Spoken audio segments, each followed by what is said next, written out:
Now, the students were incredible. Miss Gorman, you're an incredible teacher, and those students are amazing. The most difficult choice they're going to have to make in life is to whether they want to go into economics or theater. Because they're smart, but they're certainly good performers as well. And as governor, I've followed a lot of tough crowds before, but never having to follow children or students makes it even more difficult. I want to recognize Secretary Key and his leadership in supporting Economics Arkansas and his leadership in education, and thank all the sponsors who make this possible every year.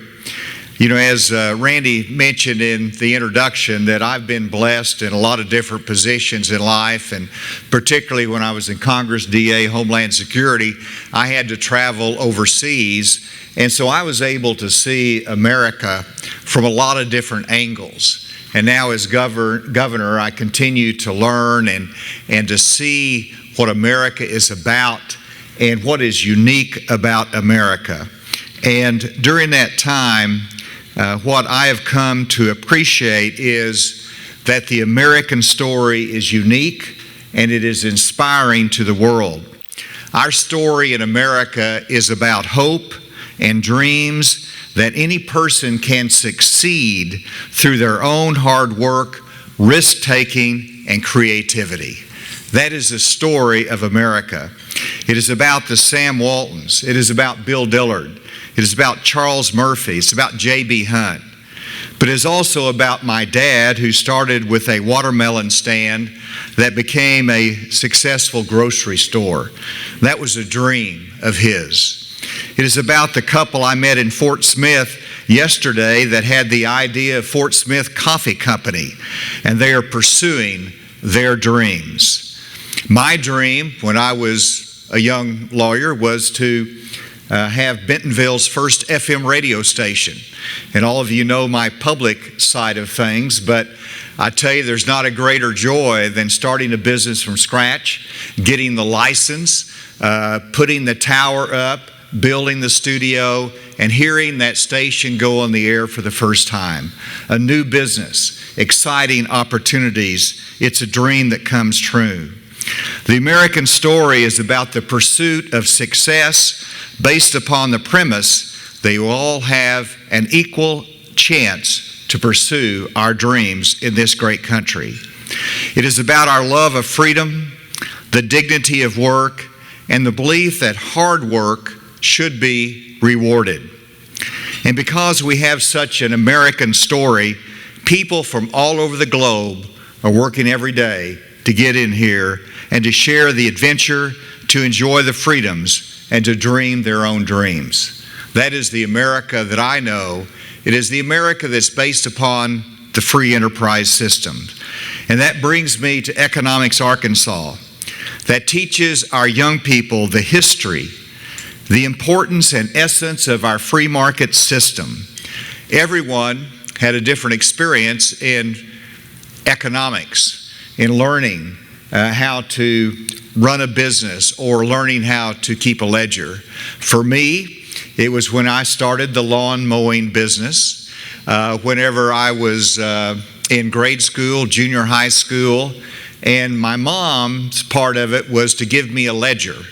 I still have that ledger today, believe it or not, in which I simply kept the columns of income and expense and what was left over, and she taught me to account for the money that comes through the business.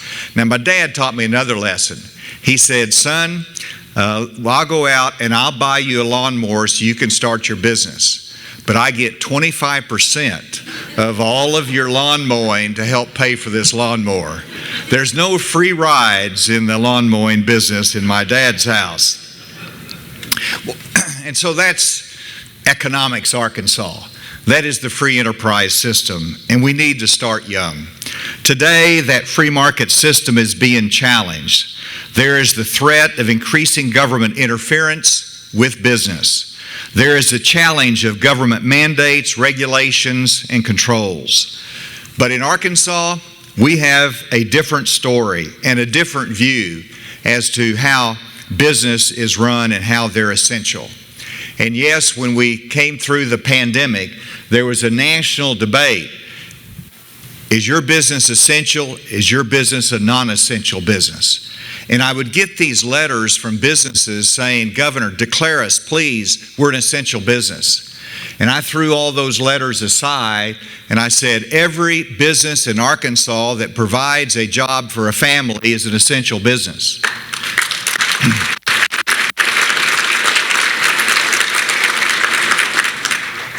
And it is important.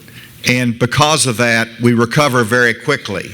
But it's also about something that I take great pride in, and that is that we can recruit industry that looks at Arkansas and says, you're partners and not the enemy of the business side of things.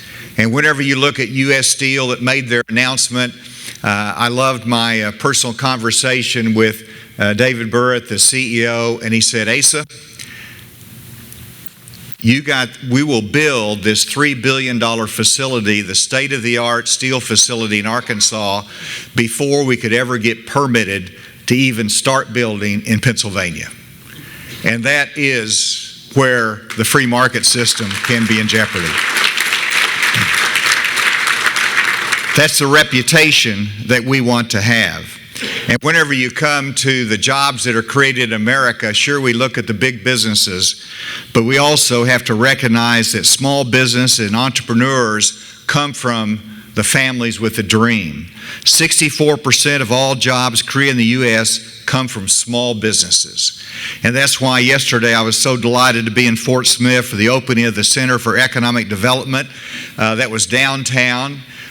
Communities have this, but this is unique, supporting small family businesses from an economic standpoint, how to do a business plan, how to attract more customers, and to build that story.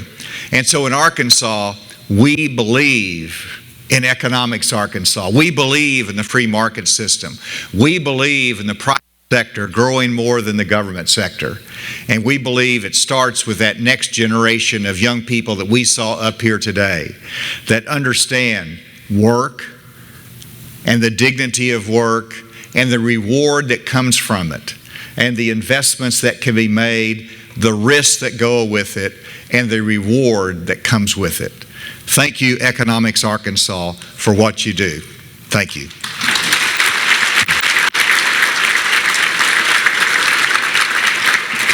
And now, before I introduce a video presentation, I just wanted to express my appreciation to Tommy May, who has been a business, community, and state leader for decades in Arkansas. He's been a friend of our state, our community. He believes in us. He took over in 1987 as president and CEO of Simmons First National Bank, and guess what? It grew. And it grew. Today, the company has assets of almost $3 billion, but he's also a foundation leader. He is leadership that's focused on economic development and education and financial literacy. So, Tommy, thank you. God bless you. And now, ladies and gentlemen, please turn your attention to the special tribute video presentation for Mr. Tommy May.